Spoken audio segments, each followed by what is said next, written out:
So you'll know why you're here. So that's the rough agenda. So we'll start at hopefully in the next couple of minutes. Adam's waiting very patiently on the call there, you can see. So I'll just run through a few wee things first. First, Joanne's away, but I want to say a big thank you to Eden Scott. They let us use this office. They provided the projector, they've provided the pizza, and the drinks as well. So, well, the soft drinks and the tea and coffee and everything. So thank you very much to them. We wouldn't be able to host these kind of monthly events if we didn't have generous sponsors like that. The next thing I want to point out, and hopefully most of you will be aware, but we've got an event on the 14th of September. So this is SQL GLA, and what we want to do is basically just have a similar kind of event that we had last year. So if you think about the session that we're doing today, where Adam's going to speak to us for an hour, this SQL GLA event will have probably between 12 and 16 of those events running in 2 separate rooms, so you can choose what ones you want to attend throughout over the course of a whole day. Lunch provided, breakfast, snacks in the afternoon. We're also looking at the possibility of running a couple of 2 to 3 hour workshop sessions.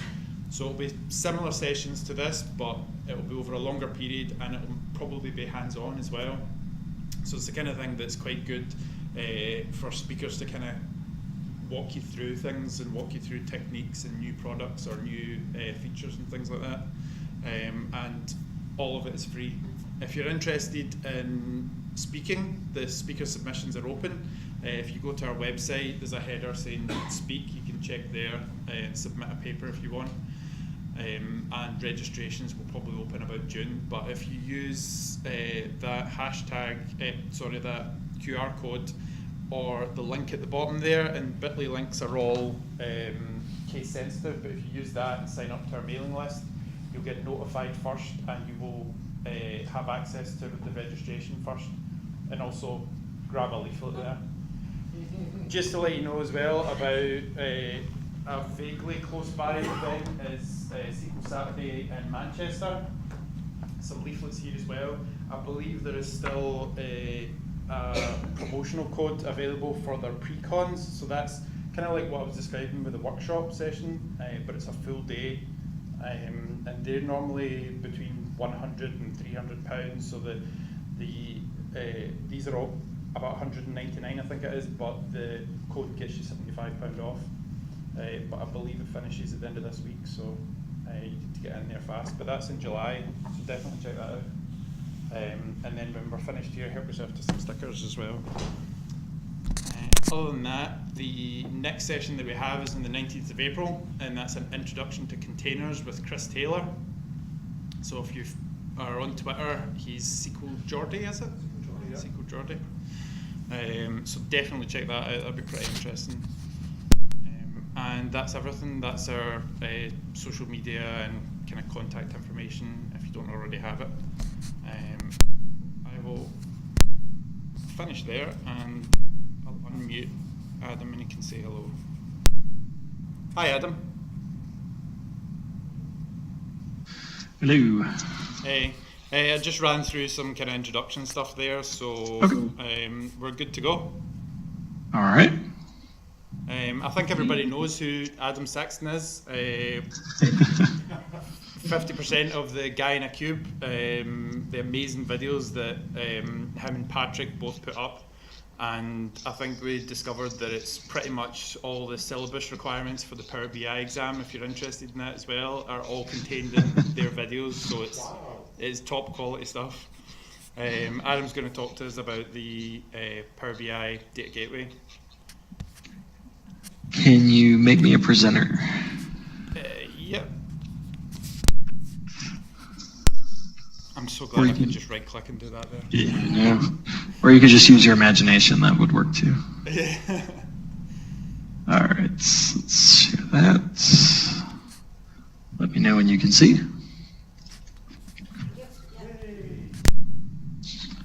All good? Got it? All right, let's get into the gateway for Power BI. All right, so A lot of people think that the Guy in a Cube stuff is my day job. It is not. That's what I do for fun on nights and weekends. My day job is actually I'm a member of the Power BI CAT team, which is a part of the actual product team. And we deal with all sorts of stuff, large customers trying to adopt Power BI, dealing with roadblocks to that adoption, dealing with very large customer escalations that come through.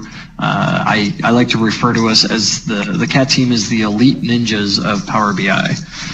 So we kind of deal with all the ugly stuff, and it's fun. And then outside of that, I do the Guy in a Cube stuff for the video pieces. Okay, all right, we already talked about the CAT team, but yeah, we do, so we also work on like patterns and practices, like best practice type stuff. We do conference deliveries. We give a lot of feedback back to the engineering teams to help improve the product and understand what customers want for stuff. All right, getting into the gateway, there are two kind of modes for the gateway for Power BI. One is personal mode and the other is enterprise mode, although it's just labeled as on-premises data gateway. The enterprise mode is the default, and in terms of deciding which gateway you want to use, it comes down to a few decisions that need to be made. One is whether or not the data that you're working with is when you're looking to refresh data, is it just for yourself or is it for other folks in the organization? The personal gateway is obviously targeted to you as an individual, and also you have restrictions there in terms of what you can do. The personal gateway is limited to import only or cache models, so you can't use it with direct query or live connections. If you need to use a direct query or live connection to analysis services, then you need to use the enterprise mode of the gateway. The personal gateway is also used specifically the way you configure it is through schedule refresh for an individual data set, and you'll see your gateway listed there if you have a personal gateway configured. For an on-premises data gateway, there will be an admin of that gateway, and they will have to define data sources and then list you as a user in order for it to show up and for you to actually take advantage of it. The personal mode is also only available for Power BI. The on-premises data gateway and enterprise mode is available for more than just Power BI. So it's going to be used for Power BI, Power Apps, Microsoft Flow, Azure Logic Apps, and Azure Analysis Services. And also with the announcements that came out yesterday, it will also be used in what we're calling Power Query mode, which will be for the Common Data Service for Analytics, or the CDSA as we call it internally. Okay, so the other part that we need to think about with using the gateway is how do we want to refresh our data? So for cache mode or imported models, we can do what's called schedule refresh. By default for free and pro users, this can be done up to 8 times a day and on an hourly basis. If the content is backed by premium, and if you guys have questions about that, I'm not going to really get into premium in this talk, but if you do have questions surrounding that and refresh and whatnot, we can go into that. If the content is backed by premium, then schedule refresh is allowed for, originally at the time, this changed recently, it was up to 48 times a day or every half hour, and we recently changed that to be unlimited. So you can basically refresh as much as you want if your content is backed by premium. For direct query and live connections, so everything's in real time there, so there is no refresh. And so as you interact with the report and you load items, there are actual queries going back to the data source itself to pull that data. So there is no need for refreshing. It's just all real time. Performance-wise, on imported data sets, you're not going to see any real performance hit when refresh is occurring because that all happens behind the scenes. So there's no, as users are interacting with reports, if a scheduled refresh is in process, you're not going to see any delay or lag in the report usage itself. Once the data set is refreshed, it will cut over to the new version, and you'll see the new data once that's done. For direct query and live connection, we're going to the data source, so we're issuing those live queries. So really, it's all about latency, right? So how fast can we get that query back from the data source based on the queries that we're executing? So you could, as you're going through, if latency is high, you could see delay or lag in the visuals as you're interacting with them or loading a report. Data storage, so for cache mode import, those are actually stored, the actual data set or the data model itself is stored in the Power BI service. And so if you're using, this is stored in the Microsoft Data Center, and by default, imported, or for free and pro users, the limit for that data set size is 1 gig, which is compressed per model. And with premium, if you backed with premium, for P3, we go up to 10 gigabyte. We just released the P4 and P5, and I have to look to see if we actually upped the limit on that. My understanding was we were going to keep it at the 10 gig limit for a little while, even for P4 and for P5. But that may, if it hasn't adjusted yet, it may in the near term. And then for the live connection direct query, the reason why you may want to go to direct query or live connection is due to the limit on the data size for cache models. And so with on-premises data, it's as big as you can get it to be. So there's no real restriction outside of whatever that data source's restriction is, and or resources that you have on the machine that it's running on. So there's no limitation on the Power BI side from a data size limit.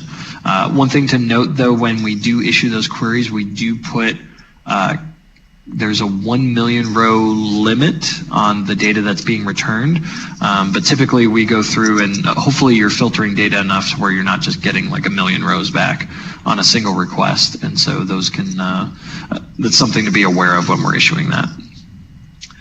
Security, from a security perspective, row-level security can be implemented both from import cache mode for direct query and for live connection.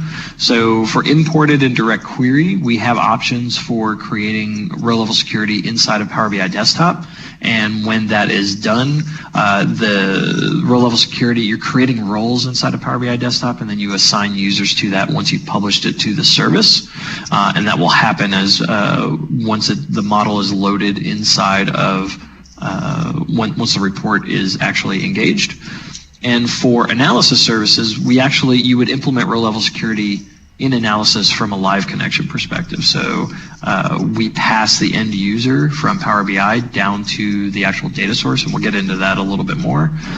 Also, for direct query, for certain direct query sources, we do now have a feature called Kerberos SSO.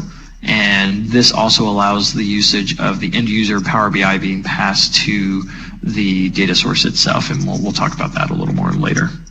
And from data source capabilities, from an imported cache mode, you have the ability to use all of the data sources that are available. When you go to get data inside of Power BI Desktop, you can use all of those for scheduled refresh. For direct query and live connections, those we have limited. Live connection is just for analysis services, and then direct query is for a subset of data sources, and those are listed in the documentation. All your major data sources are there, so SQL Server, DB2, SAP HANA. So there are items available there as well. Okay.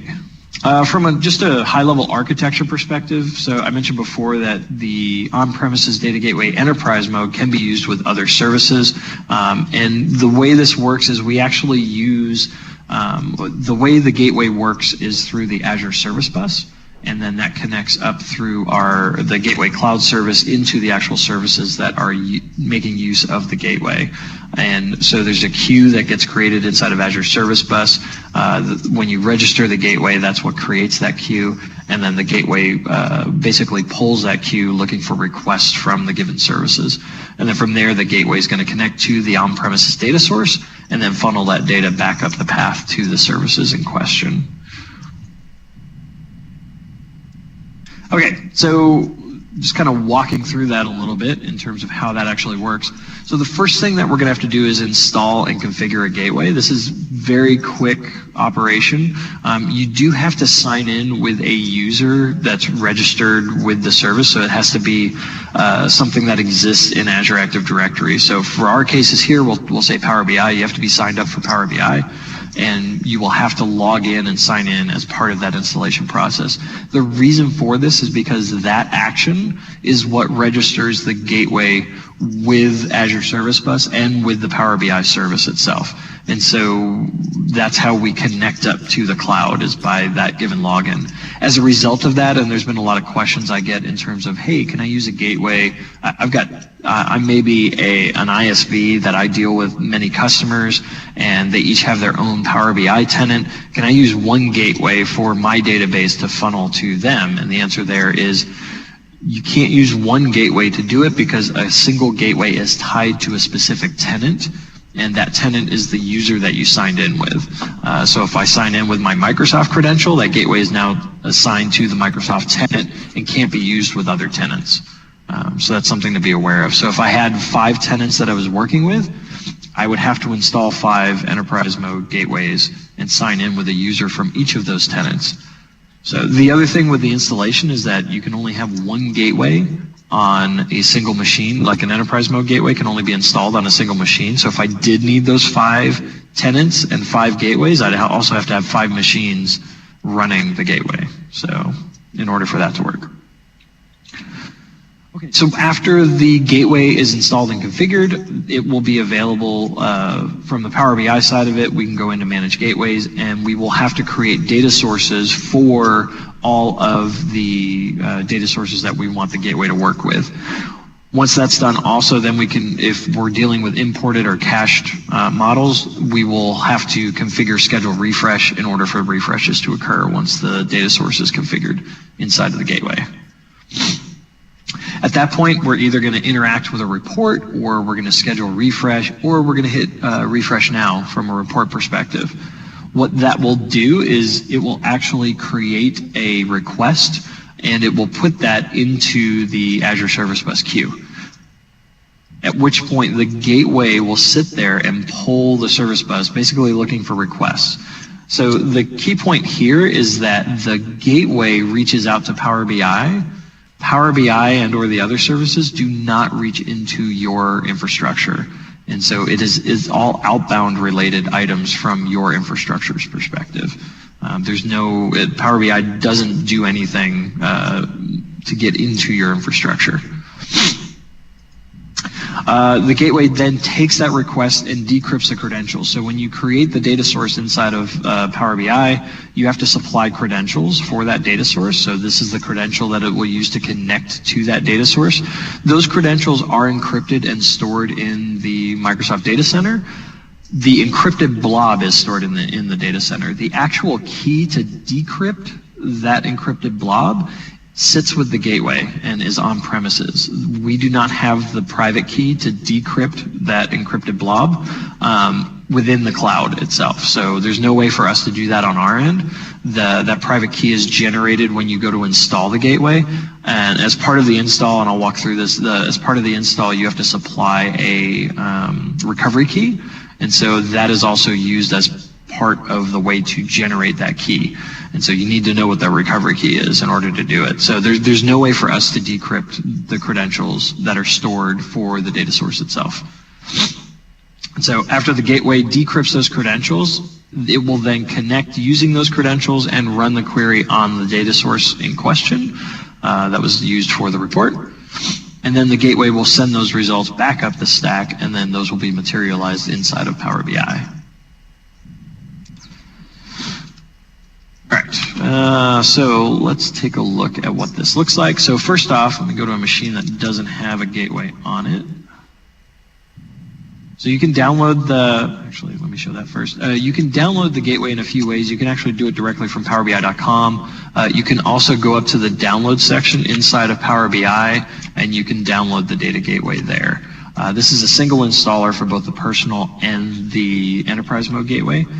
The other thing to note is that when I download it from Power BI, it's actually going to download a stub file that determines whether or not I'm going to be using the personal or the enterprise mode gateway. If you download the gateway from the other services, so like Power Apps or Flow, you won't have that option for personal. It's just the direct installer for the enterprise mode. So, all right, so I've already downloaded on my other machine here, so let me go ahead and run it. And like I said before, this will, actually I'm going to try something. Let me know if you can still see. Can you still see my desktop? Yep. Okay, excellent. I do this on projectors, and it usually makes the projector go black when I do the interactive zoom.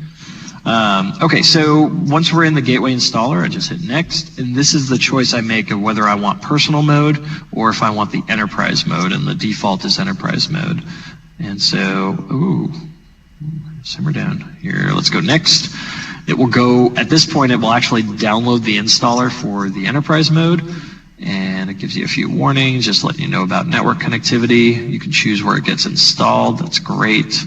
Then we'll go ahead and install it.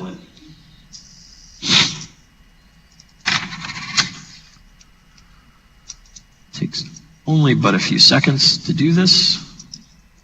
And then once this is done, it'll come up and prompt me to sign into the service, or basically sign into my organization. So, all right. So this could be Power BI, it could be Power Apps, Flow, any of those items. Really what you're doing is signing into Azure Active Directory for your tenant. Oop, I don't want Microsoft. And we'll go ahead and sign in. I'm gonna have to enter my password.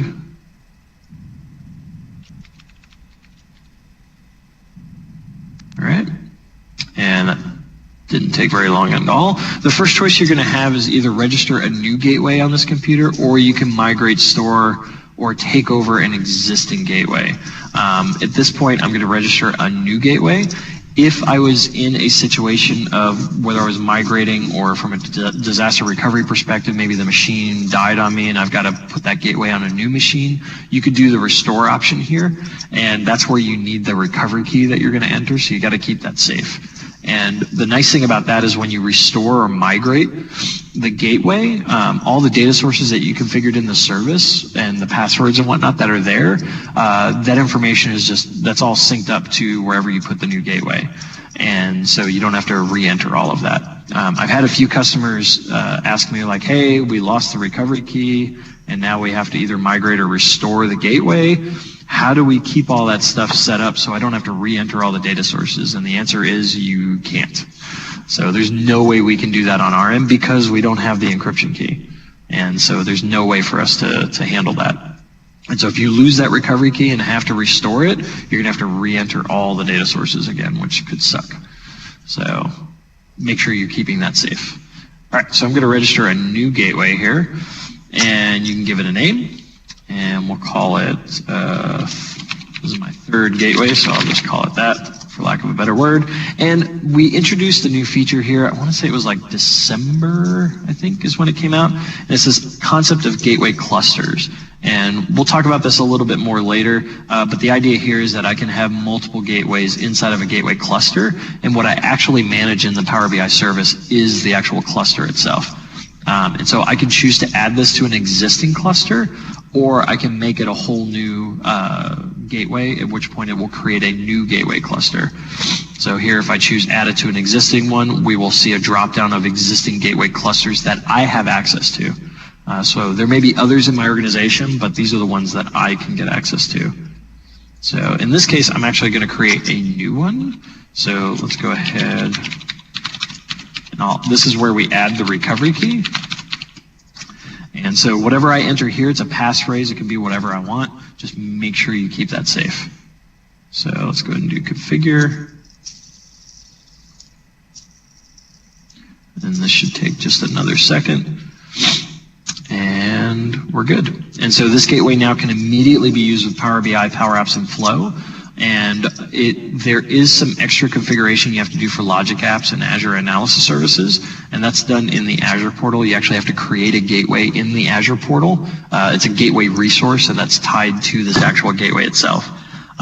One thing to note, and I kind of blew past it, I saw it right as I hit the next button, is when you use a gateway, it's assigned to a given data region, and the data region is used based on your initial selection of when you sign into the tenant. And so if you already have Power BI and Power Apps, it's going to default to that data center. And I want to say you can change this in here. We can't. We'll see it a little later. But you want to make sure that if you want to use this with Logic Apps and Azure Analysis Services, that those Azure resources are in the same data region as Power BI, Power Apps, and Flow. So you'll notice here that you'll see West US here. That's the data region for my Power BI tenant. And so it's saying that any Logic App or Azure Analysis Services resource that's in West US can then be used with this gateway. If I end up putting the gateway in a data region that does not, where my Power BI tenant is not located, you'll see some messages for Power Apps and Power BI basically saying like it can't be used with this gateway. So it'll give you some warning. So, all right, and we'll come back to some of those settings in there a little bit.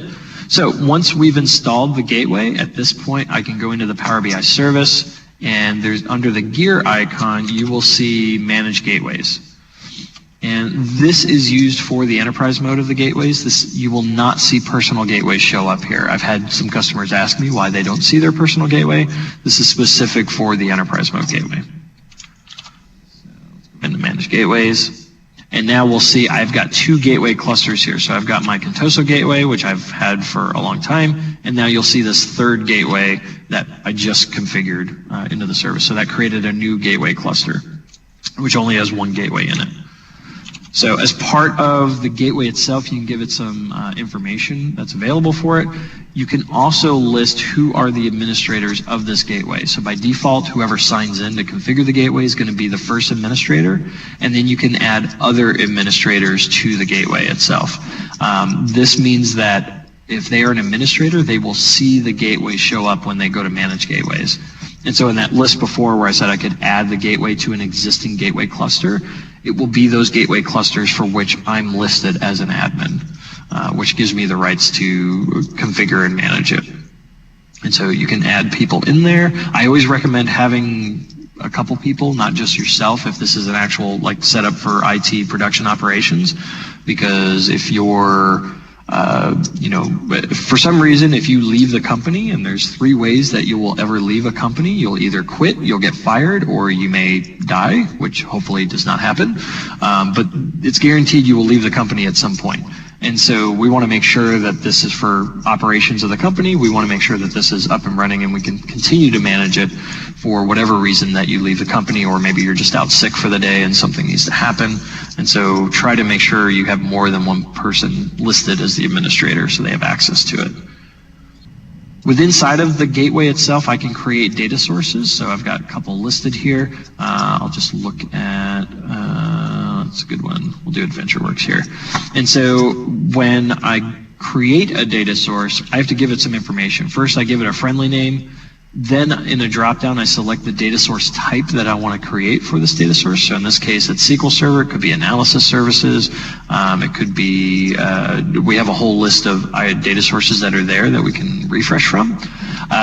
Then we have to give it some information about the data source itself. So in this case, I need the server name and I need the database name. You're effectively building out the connection string for this database.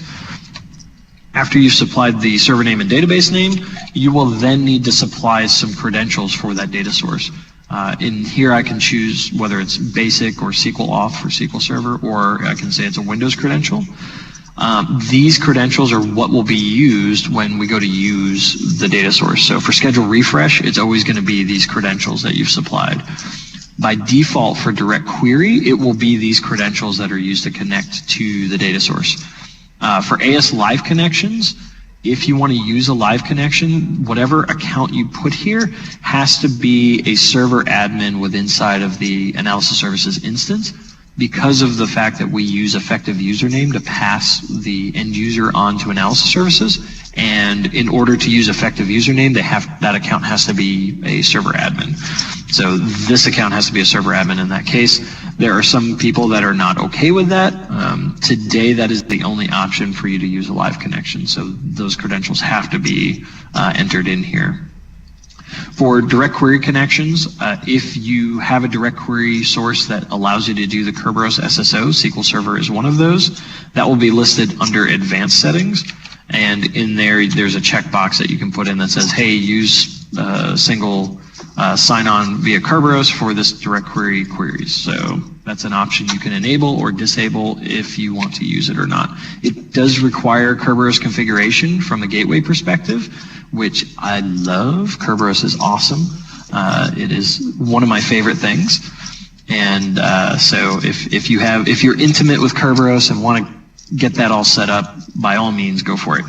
One of the things I've actually been working on in the last week or two has been getting Kerberos SSO configured and learning all the ins and outs of using that with SAP HANA on a Linux box. So that's fun. It does work. So. Okay, so within a data source itself, there's a users tab. And so the users tab is for, you want to list anyone here that you want to allow to use this data source. This is not from a consumption perspective. This is for whoever's publishing the report. So if I created something in Power BI Desktop and I want to publish that to the service and I want to set up schedule refresh on that data set, I need to be in this user list. If I've got a live connection or direct query report, when I go to publish that report, I need to be in this user list. The actual end user that's using the report that's using direct query or analysis services does not need to be in this users list. It's only the publisher or the creator of the report. So there's a couple reasons, like in schedule refresh, where you may not see the gateway listed, and this is one of the reasons why you wouldn't see the gateway listed there. So that is that part. So, okay, any questions on general configuration and setup of the gateway? Nope. All right. So far. Okay, moving on.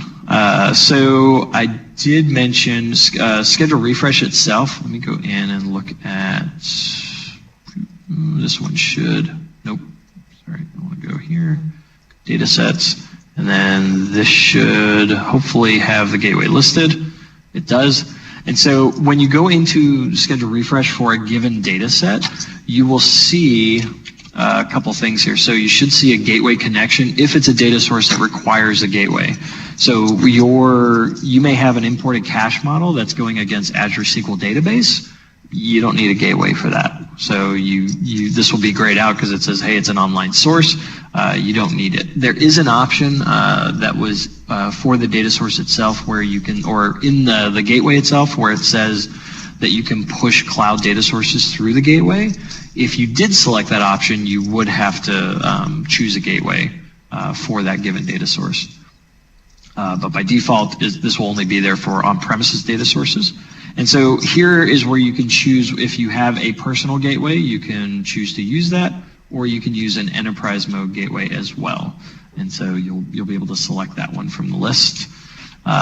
In this case, I've got my gateway set up. My data source credentials, because I'm using the enterprise mode, I don't need to add those. They are there.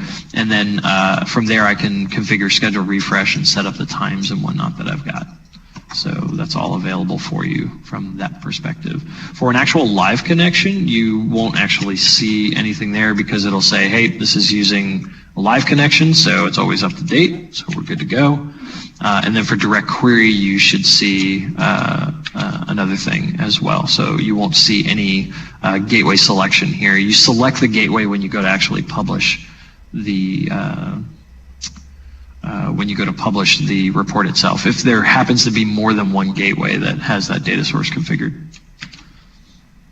So, all right.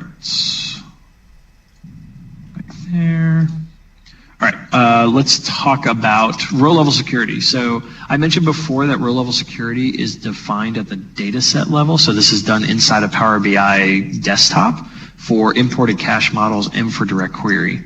And so you define those roles inside of Power BI Desktop, and then you will publish the report to the service and then assign users to those given roles. And so let's actually go back and we'll look at that. Go to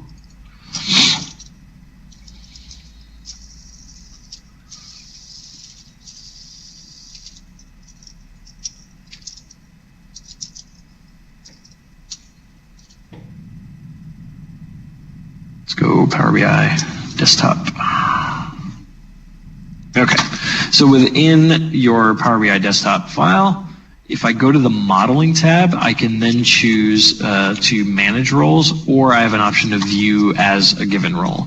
And so when I go into manage roles, here I have the ability to define, I can create roles that are for, I can create as many roles as I want within inside of the model.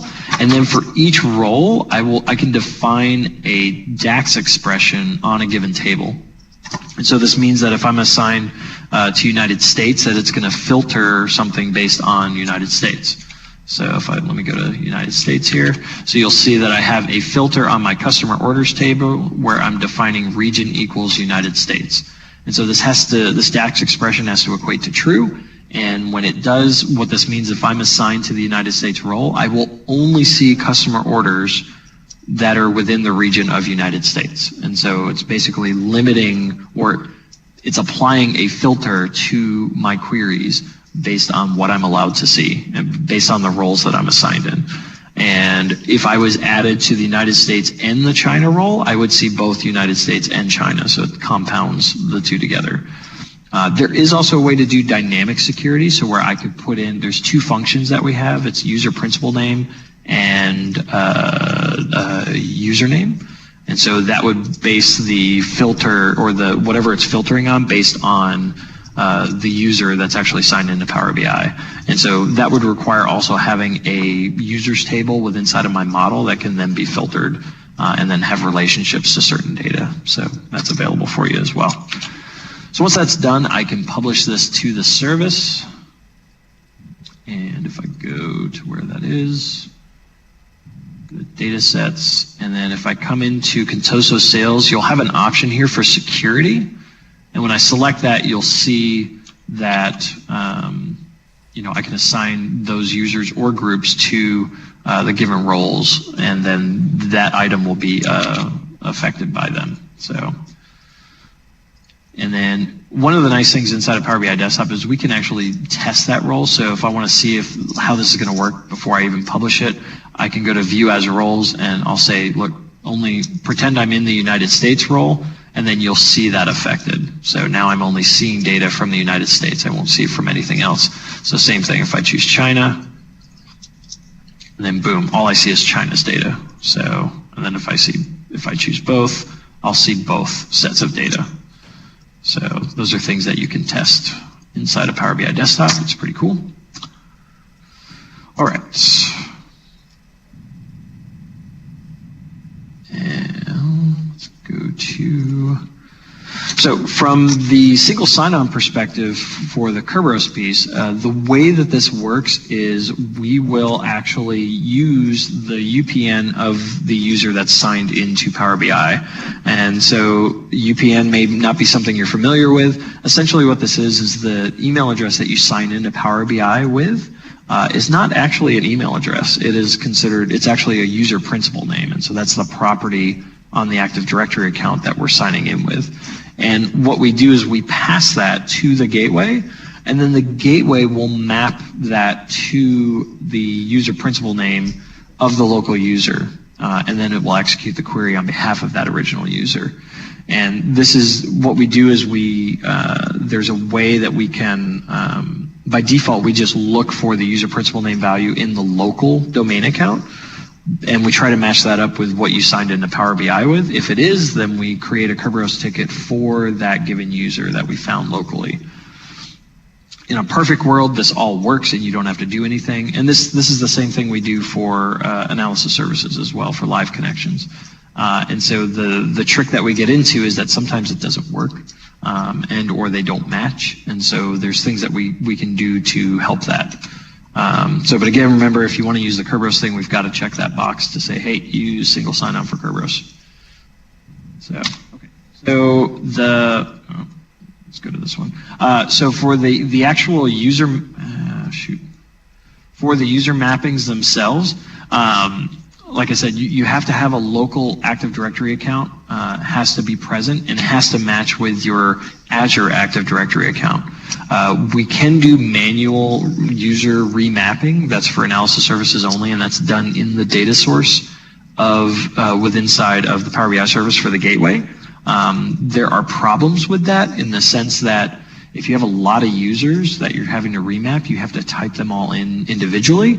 And if you end up if you potentially have, say we have 2 different databases that are in analysis services and I have to create 2 different data sources, there's no centrally managed mapping. So I'd have to retype both of those in for both data sources. So that could be a pain.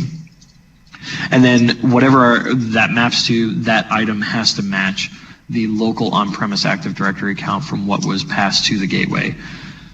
There are ways to do some techniques that are used, or you can do directory synchronization from your local Active Directory up into Azure Active Directory, so that's available for you.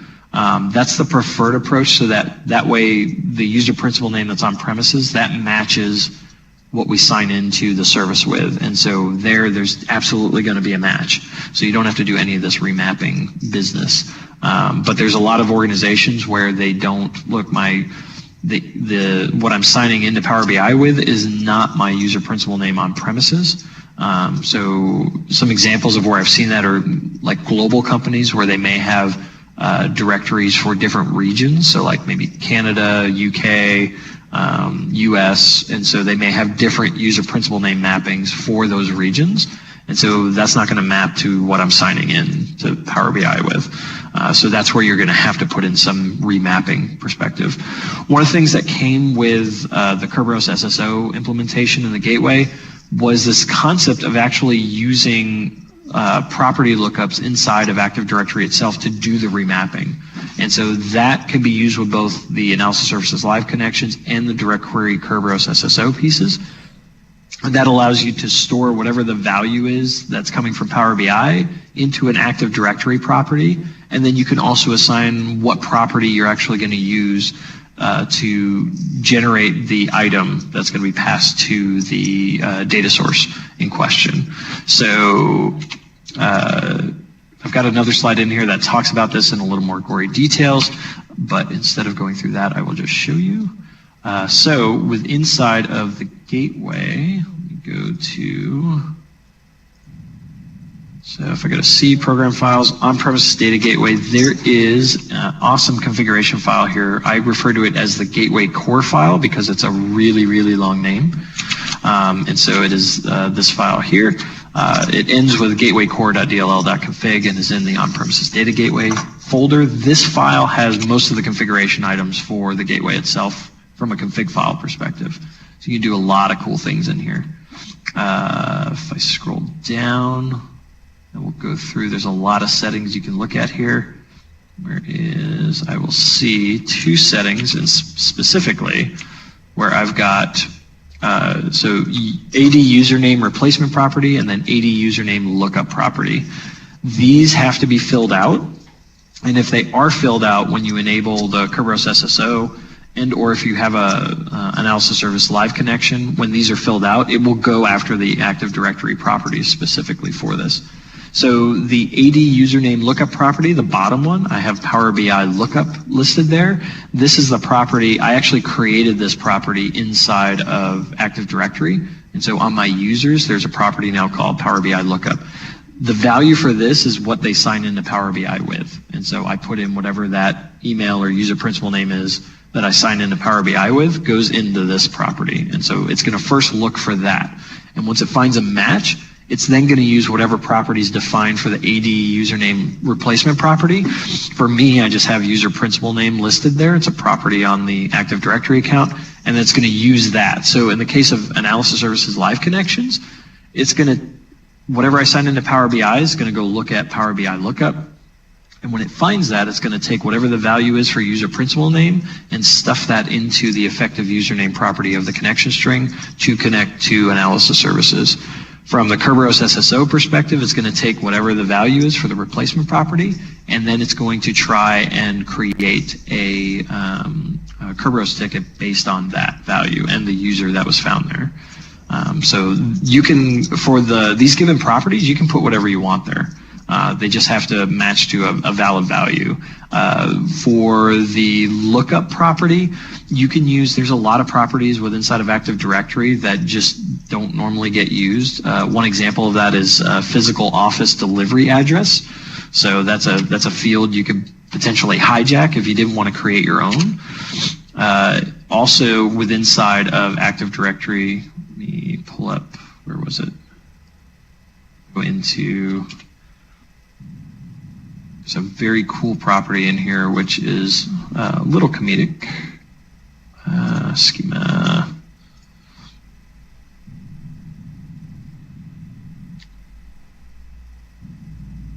Where is it? Go down a little bit. So there's an actual attribute in here you could use. It's called drink.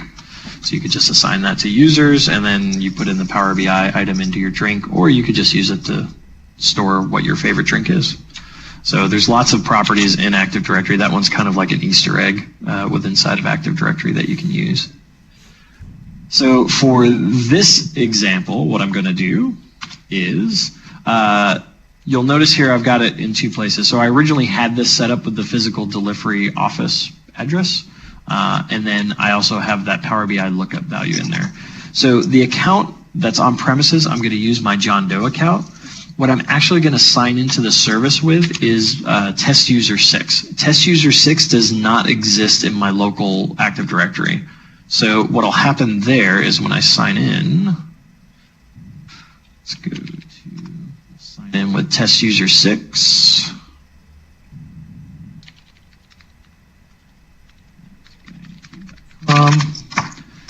Password is important. Doesn't matter, we're in private. Okay, so for this example, I'll use the active or the analysis services one, so we don't have to get into all the Kerb goodness. I've done a full day talk on Kerberos, so if you want me to change topics, I can. I know you guys are all excited about that. Okay, so I'm just going to go to analysis services. I have a data source defined in my gateway for this election 2016 live. That's on my Contoso gateway. When I select this, it's going to initiate the connection to analysis services. So this should fail. A failure here is good. It should fail. This is when we like having failures. And so this is the awesome error message you will get. Username or password is incorrect. If I actually ran a profiler trace on analysis services, I would see an error in the profiler trace that says username or password is incorrect. And so typically whenever someone comes to me and says, hey, I'm trying to use the gateway and I'm getting this error, my immediate reaction is you have a UPN or user principal name mismatch between what Power BI is sending and what's in your local Active Directory. That's almost 9 times out of 10, that's the reason why you're getting this error. So we need to fix that. The first thing you could do, I mentioned before, is there is this map username. I'm just going to show it to you. We're not going to go through it. We're not going to actually do it. So if I go back to my live connection here, under data source settings, if I go to users, and here you will see this map username button, and it will bring out a flyout. And here I can enter the replacement stuff. I have to manually enter this stuff. So the replace field is going to be whatever I signed into Power BI with, and then the with is going to be what it's actually going to send to analysis services. So I could add this in there. I'm not going to, but that would work for you. And you have to do that all by hand, and it doesn't, there's no scripting capabilities for it. And if I have multiple data sources, I have to re-enter that every time. So that sucks. We don't want to do that. So if I go back here, I'm going to change my Power BI lookup value to my test user 6. And so what it should do is it's going to find my John Doe account because the Power BI lookup is set to test user 6, and that's what's coming from Power BI. And then it's going to take whatever John Doe's user principal name is and send that to analysis services. So we'll hit OK on that. hopefully I don't have to refresh anything or restart the gateway. It should just work because I didn't change any of the actual properties that I'm using. So let's go back to my test user 6 user. Let's go back here. I will refresh the browser here. But I shouldn't have to restart the gateway. We're going to go back to get data, databases, analysis services, connect. I see my data source here. That's fine. We saw that before. Now, this time, instead of giving me the error, it's actually showing me the model that's available. And then I could say connect to this, and now I can actually interact with analysis services. And so this is the same thing you would do if you want to do the Kerberos SSO with direct query as well. So, so it's as easy as that. The nice thing about the Active Directory piece here is that Active Directory, I can do PowerShell against it. So I could script that. So I could have maybe an Excel file or some listing in a database somewhere where it has the mappings listed for the user in Power BI and the user on premises. And then I could go through and just script all of that and make sure that those are all in sync. And I only have to do it one time because the gateway is going to know to use those lookup fields. So I don't have to re-enter it for every data source. So that's pretty cool. All right. Any questions on that? I threw a ton of info at you. All right. Everyone is now an expert in Kerberos. Excellent.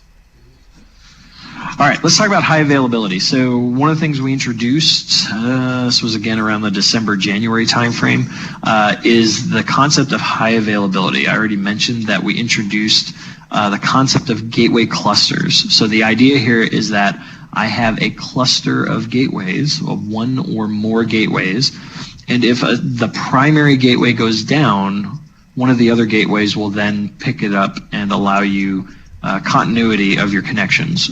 So if I've installed 2 gateways in my environment and I have one of the primary machine went down or maybe lost power or something, then that secondary gateway would then pick up and those connections would be able to succeed. In order to join a cluster, an existing cluster, you have to be an admin of that original gateway, and you also need to know the recovery key. So again, keep that recovery key in place. So what this doesn't do is it does not do load balancing. So all requests and queries are still going to go through that primary gateway.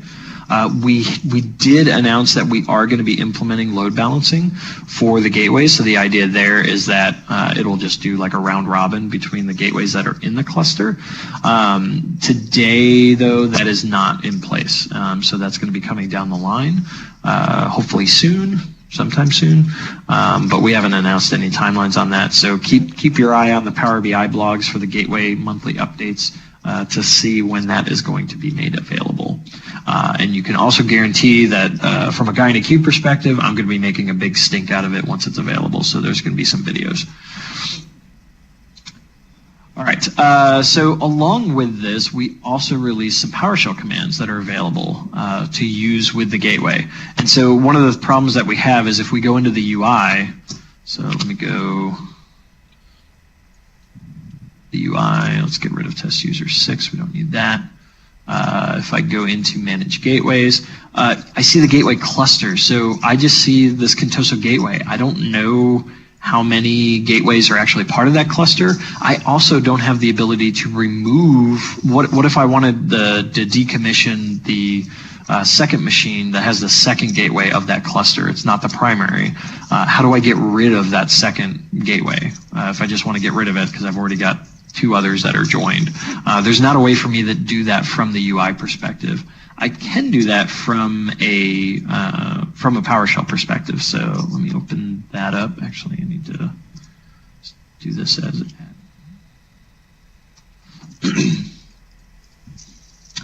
And so you can go install the module for the PowerShell commands. It's just an install module item. And then I can come in, where's my gateways?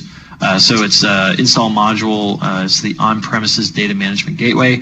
It is technically a preview item right now, so you do have to add the allow pre-release option on it. And so from there, what I can do is I can log in to the service from PowerShell itself. So let me go ahead and run that. And it will bring up my sign-in box. We'll go ahead and sign in.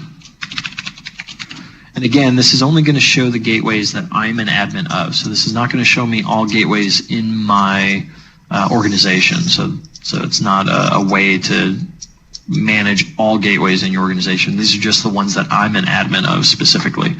So once I'm signed in, one thing it will tell you is where your backend is located. So this is a way to find out, hey, which data region am I in? So this is showing West US, so that is the data region I'm in. As a side note, the other way to figure out what data region Power BI is in is if you come up to the question mark, you go down to About Power BI, you will also see where it lists where your data is stored. That's the data region that Power BI is tied to. So if you're ever curious about that, remember before I mentioned for Logic Apps and Azure Analysis Services, you have to define a gateway resource, and you need to make sure that that's in the same data center as Power BI. This is how you figure out the data center that Power BI is in. So go back to PowerShell. So I can say, hey, just give me a list of all the clusters that are out there. And so we'll see that we've got 2. So the first one is it does that every time I click.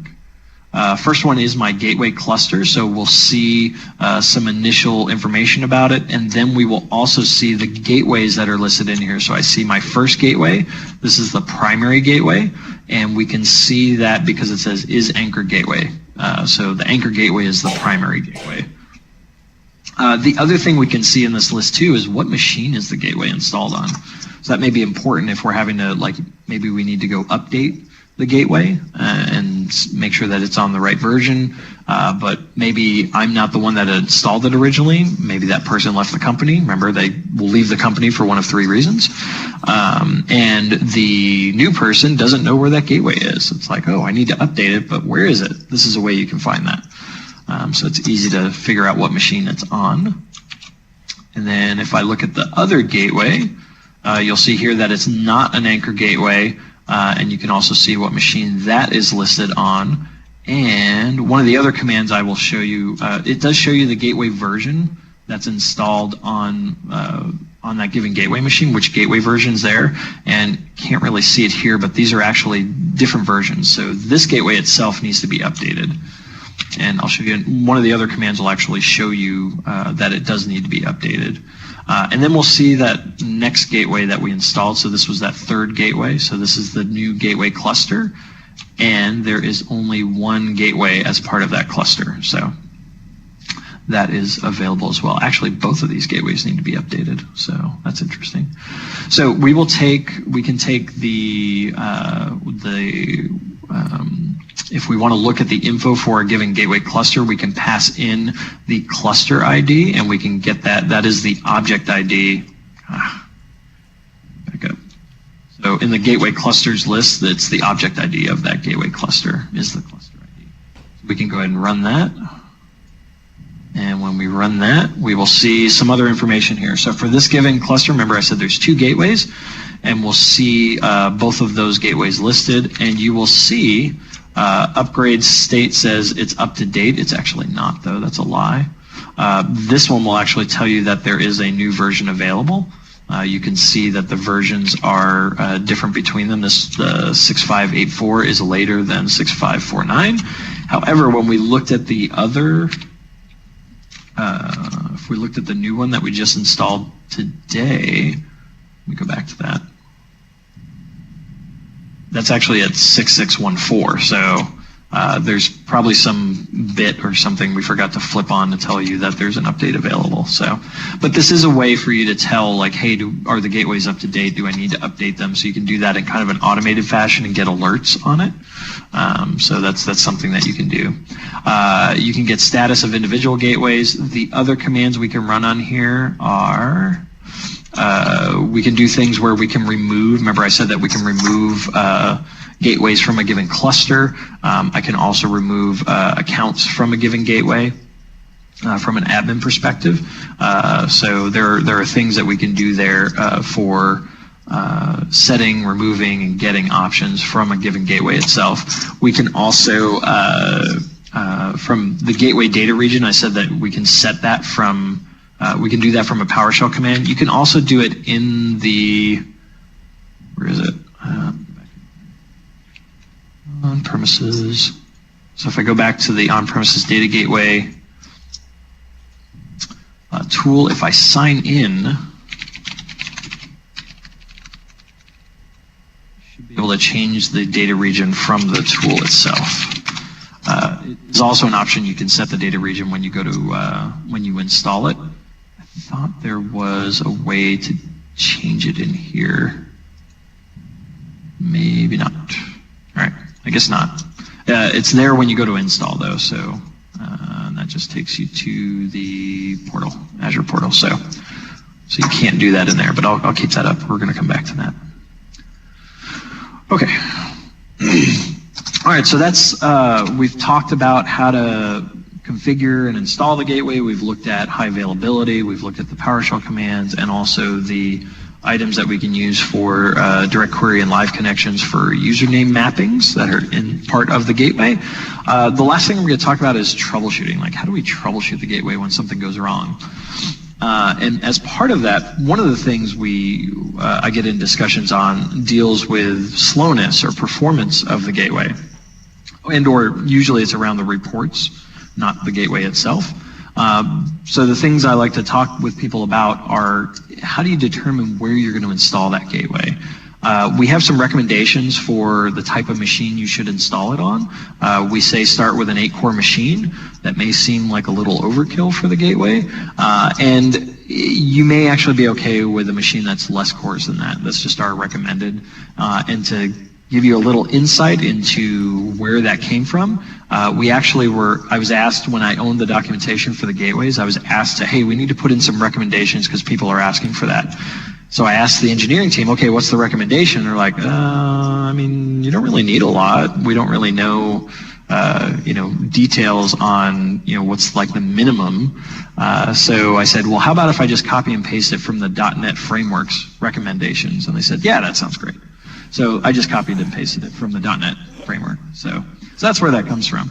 So your mileage may vary. You may get this to work on a 2-core machine. It really depends on the load that you're putting through the gateway, right? So if I've got one data source in there and I've got like 10 users going through and there's like maybe a scheduled refresh on a single data set, do you need an 8-core machine to do that? Probably not. So the big thing here is there's performance counters that you can watch to check that. So you can check CPU utilization that's going on either for the machine in general or for the gateway itself, the gateway process. So those are general OS counters. We also have performance counters that are available for the gateway specifically, so you can see, how many connections are going through this, what type of connections are going through it. So really, it depends on your usage. So scale up and scale down is going to be, look, do we need a bigger box to run this? The other thing to keep in mind here is it's a .NET application, and so think about memory usage on the box.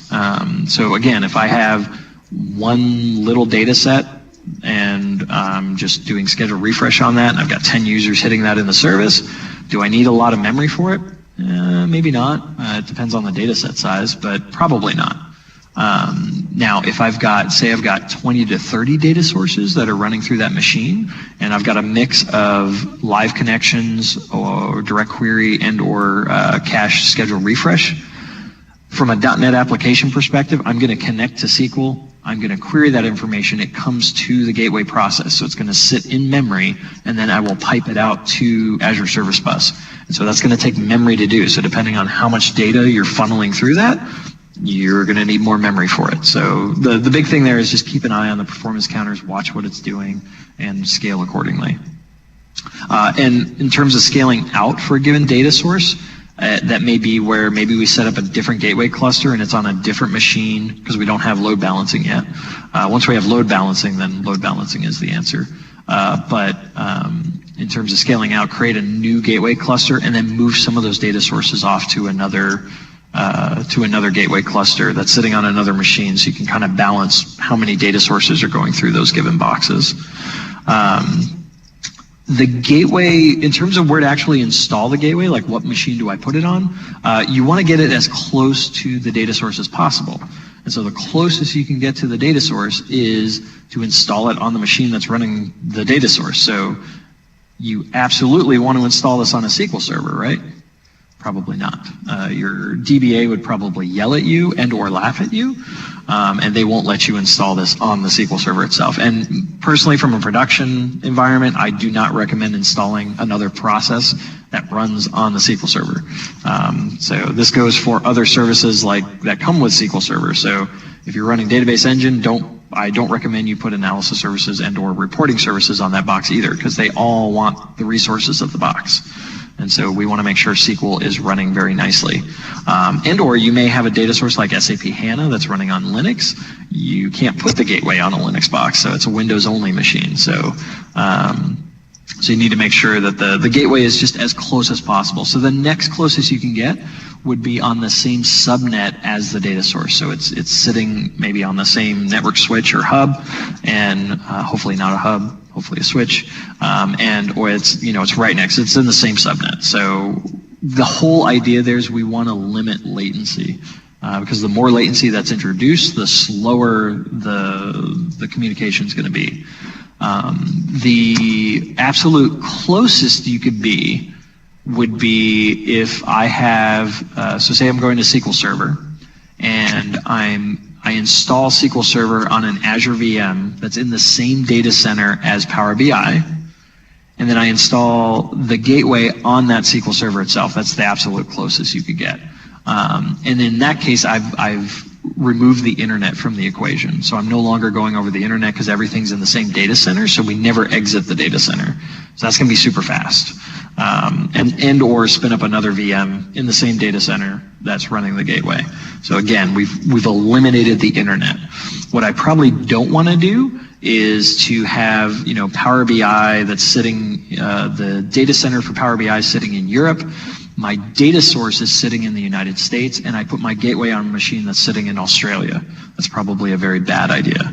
That's going to introduce a lot of latency. So if it's in Europe, if Power BI is in Europe, then we want to have our data source and gateway probably in Europe as well. That would be the best scenario. So. And again, from the hardware needs, like I said, it depends on usage. So frequency and data volume of the data model. And then from a direct query perspective and/or live connection, it's going to come down to how many concurrent users are we having. And so that's going to put stress on the gateway depending on how many users we have. So those are all things to keep in mind. Gateway network communication. So a lot of times I get asked, hey, what do we need to open up for firewall, or what do we need to do there? I mentioned before that the gateway we communicate, the gateway reaches out to Power BI. Power BI does not reach into your infrastructure. Everything is outbound communication, so we don't need to open up any inbound firewall rules. We may need to open up outbound rules if your environment restricts outbound communication. There is a way, so most of the communication outside of downloading the gateway, which will be port 80, everything should communicate on port 443, which typically in most organizations is open. And the exception here is Azure Service Bus. We use non-standard ports. Everything is still encrypted. It's still SSL encrypted. It just runs over non-443 ports to do that. And so that's typically where I see people have problems from a firewall perspective. There is a way to, inside of the gateway itself, if we go down to network, there is this HTTPS mode. You can flip the switch on this. It will force all Azure Service Bus traffic to run over port 443. We do have a disclaimer there that says this may slow down performance. This actually came as a result of the Azure Service Bus team telling us to put that there. In all the customer interactions I've had and everyone I've talked to, it's probably not going to be even noticeable performance degradation. They just wanted kind of cover our end of it to say like that you may encounter slow performance as a result of that. I have yet to see any evidence of it that's noticeable. So it's very little overhead to do that. But switching that will cause everything to run over 443.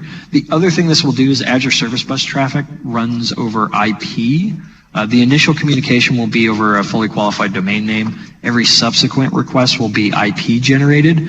And so from a firewall exclusion perspective, you probably want to use the domain names instead of the actual IPs, because the IP list is really big for Azure and it changes every week. So that's unfortunate. And so by switching this, it will also force all traffic to go over the fully qualified domain names as well, instead of the IP addresses. So it's kind of 2 for 1. So know that is there. The other thing I get around this is proxy related items. And so typically what will happen is the gateway, when you install it, runs over a service SID. It does not run as a domain account. And most proxies want an authenticated user, so it has to be a domain account. And so within that same tool where you flip the HTTPS, you can change the service account for the gateway, and changing it to a domain user account, in 9 out of 10 cases, that will correct any proxy issues that you may be having. So be aware of that.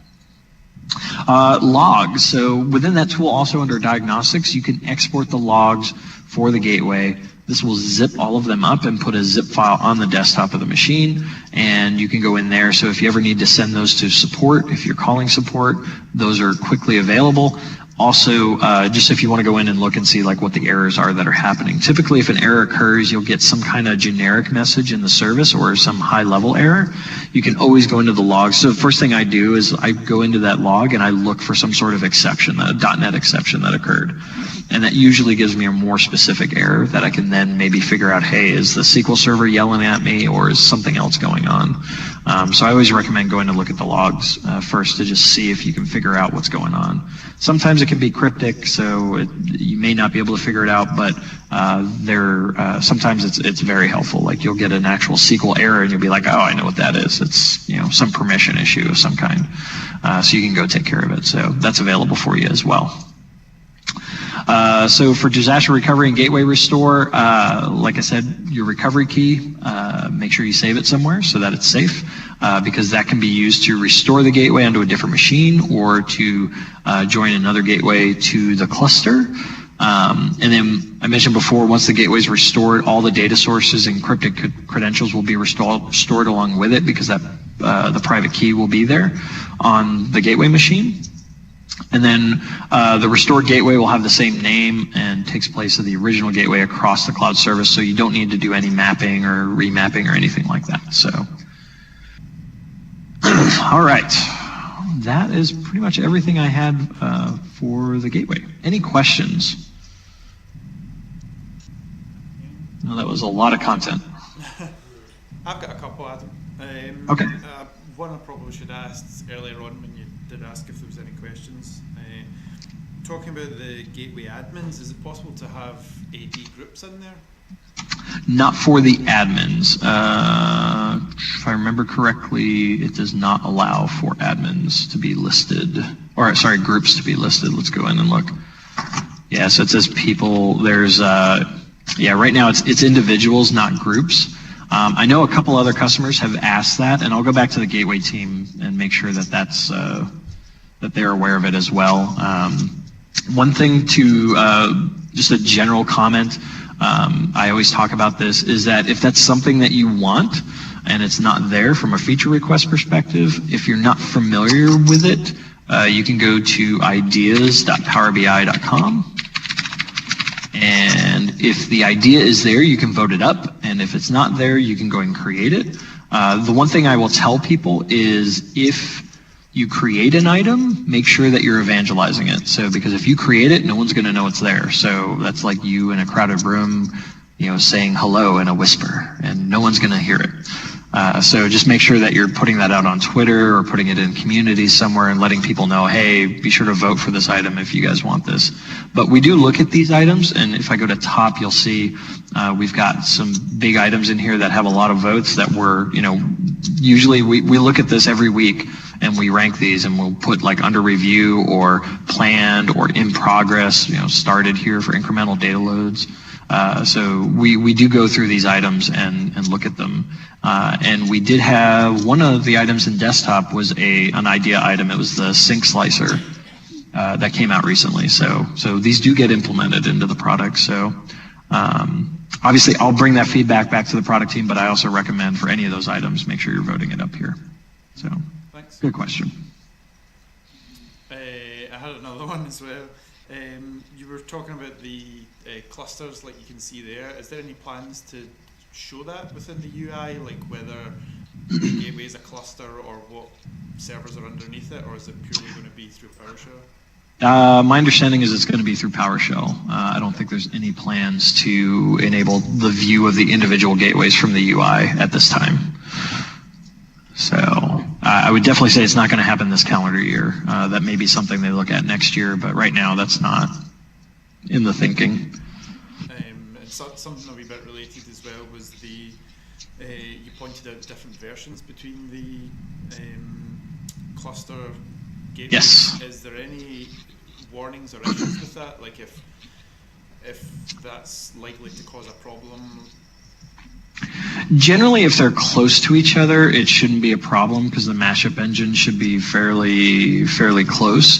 The issue is going to be is that if in this new release we did some sort of data source thing. So like say we implemented some new data source that's in the latest gateway version and you only put that on the primary and you didn't put it on one of the other gateway boxes, then it would work on the primary, but then if that failed and we failed over to a secondary machine, that data source wouldn't be available from the gateway, so you get some sort of failure message of some kind. Those are typically what you're going to see. So that may be something from a troubleshooting perspective, like if you get this weird random error and you don't know why, it may be like, hey, make sure that all the gateways are... One of the general things I tell people is if you get an error with the gateway, make sure it's on the latest version. And so that would be something to check. And if you do update one of the gateways, make sure you update all the gateways, just so that they're in sync. So to avoid random errors from occurring. Yeah, thanks. Last one was, you mentioned the gateway's a Windows-only application. Is there any plans to bring it to Linux? No, not right now. I know a lot of people ask that. In line with that also was there was a large question about, hey, when are we going to bring Power BI Desktop to Mac? And Kim Manis actually went in there last week and closed that one out, saying we're not doing it. In terms of gateway on Linux, we do get a lot of people that ask that. Right now, there's no plans to do that. I would say vote it up on ideas, and you may see that get closed at some point, saying we're not doing it, but we haven't done it. We haven't closed it yet. I know it's out there, so you can vote it up. In terms of the plans and the roadmap that I've seen, it's not on the list. So again, that's another item I would say it's definitely not coming this calendar year. We do planning for Power BI in 6 months. We call them semesters. And so the semester we're in right now is going from January to June, the end of June. And so that's the plan that we have. We're starting to do planning for next semester. And so that'll be July through December. And I can tell you it's absolutely not going to, the gateway on Linux is not in the next semester. So it may be after that, but we haven't planned the semester after that yet, so I can't really speak to it. Okay, cool. So, but I almost would say, no, it's not going to happen. Unless we get some really, really big customer that pushes on it.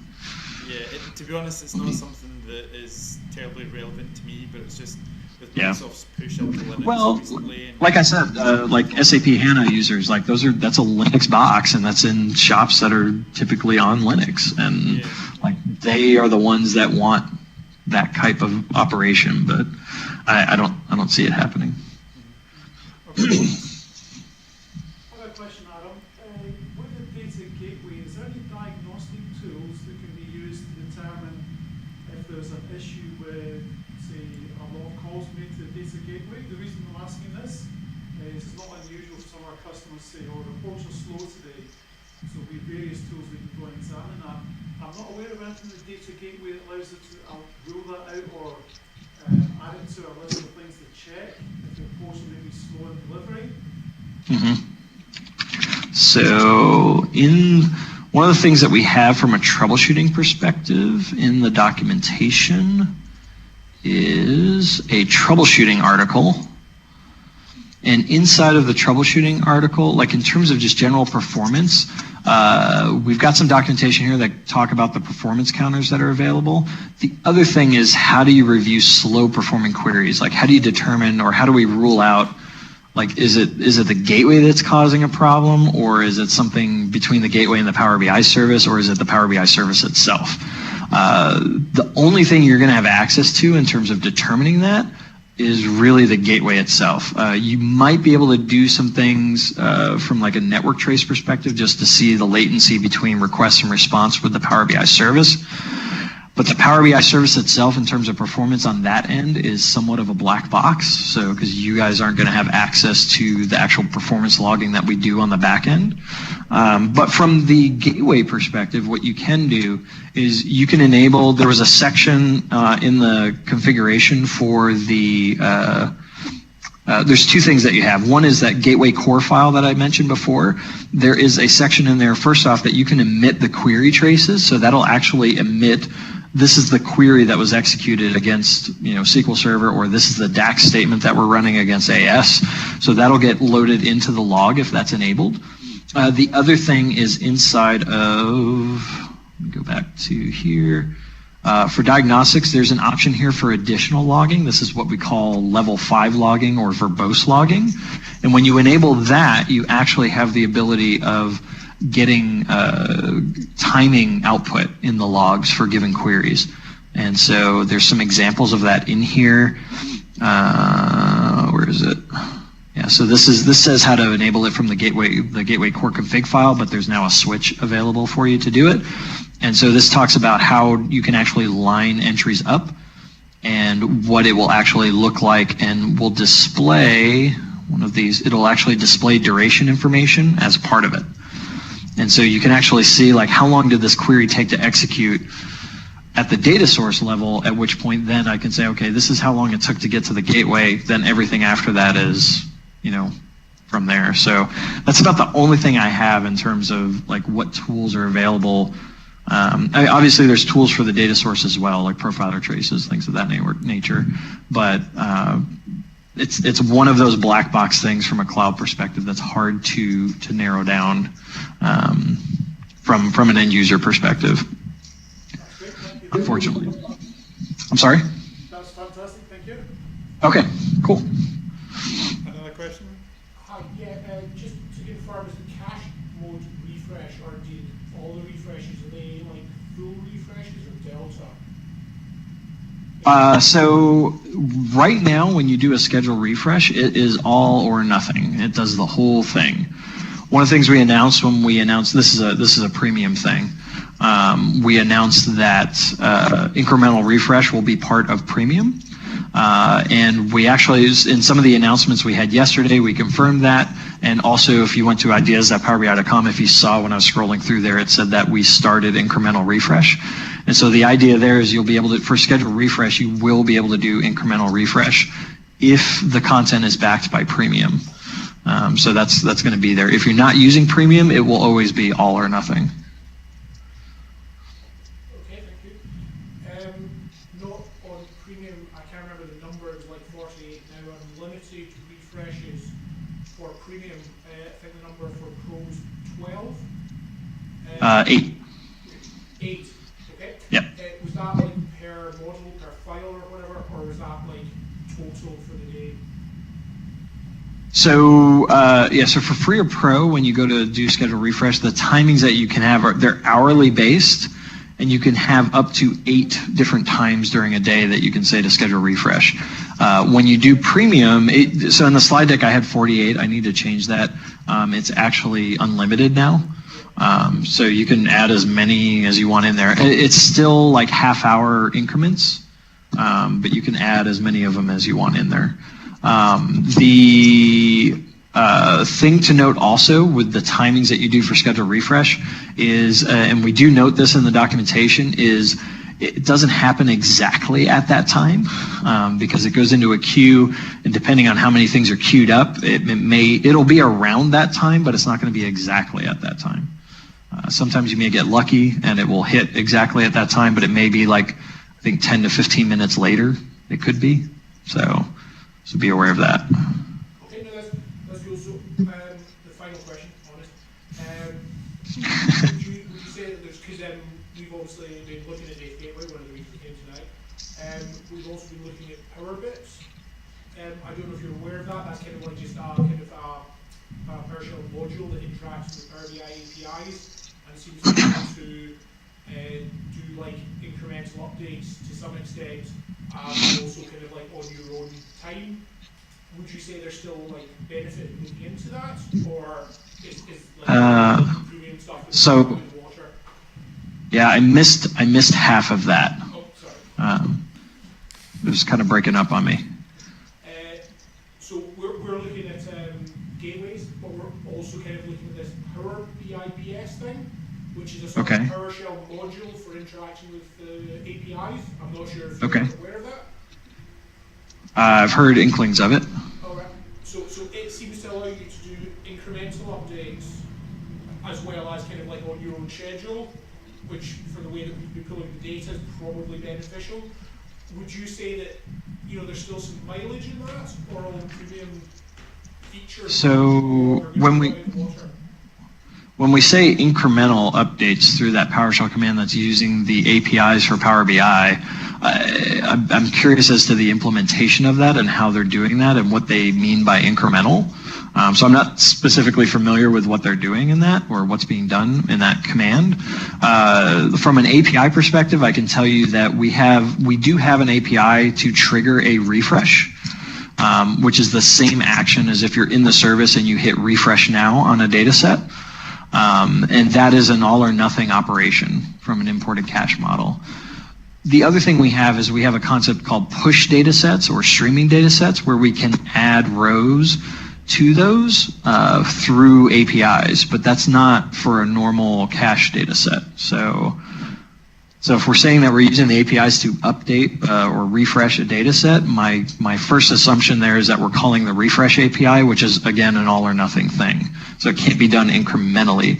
Now, you can call that whenever you want, and so you don't have to rely on schedule refresh and the timing limitations.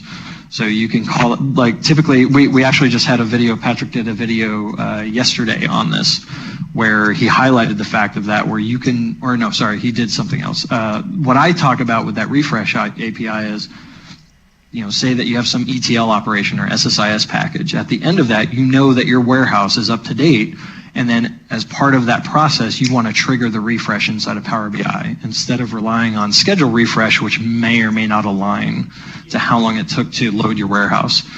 So that's what that API is used for, but it's not for incremental load. Okay, so you're saying that there's a sort of potential incremental thing, but it's a different type of caching or whatever? Or no? Yep. Cool. Yep. Yeah, but you can call that refresh API or even the refresh now. You can call that as many times as you want. You can call it whenever you want, and not have to rely on the schedule refresh, the schedules that are listed there. So it's great from an API perspective if you're doing like DevOps operations or something like that. Does that, just to kind of jump in there, Adam, does that mean potentially you could refresh that as many times as you wanted during the day with only a free or pro license? Correct. That is true. Premium not required. Yep. Yeah. So. No, I think that was everything. Thanks a lot, Adam. That was brilliant. Excellent. All right, you guys are easy. Should have came armed with lots of Kerberos questions. Yeah, we can do that. Like I said, I can do an 8-hour talk on Kerberos. We can have fun. We're not into torture that much over here. Yeah, that's all right. I'm one of the few people that get into that, so or enjoy it, I would say. Well, thank you very much. All right. And that's been great, and I hope you'll be submitting to the SQL GLA event in September, and maybe you'll come over in person. Perhaps, maybe. I'll have to look into it. So the thing is, someone else has hit me up for something in September, and some of it's around timing. The big event that we have in September from the Microsoft end is Ignite, and I have to go to Ignite, and I don't know when Ignite is yet. So I'm trying to find out. They usually don't announce those dates till way later. So I'm trying to find out internally. I'm like, I know someone has the dates because they had to reserve the facility. So like, we know when it is internally. I just got to find out who, so I can start making plans for later in the year. So that's my only block in September right now. So. Okay. So what you're saying is just keep hounding you by email. Yes, absolutely. Okay, Absolutely. Thanks a lot for tonight. That's been brilliant. All righty. Yep, not a problem. Happy to do it. Thank you. All right.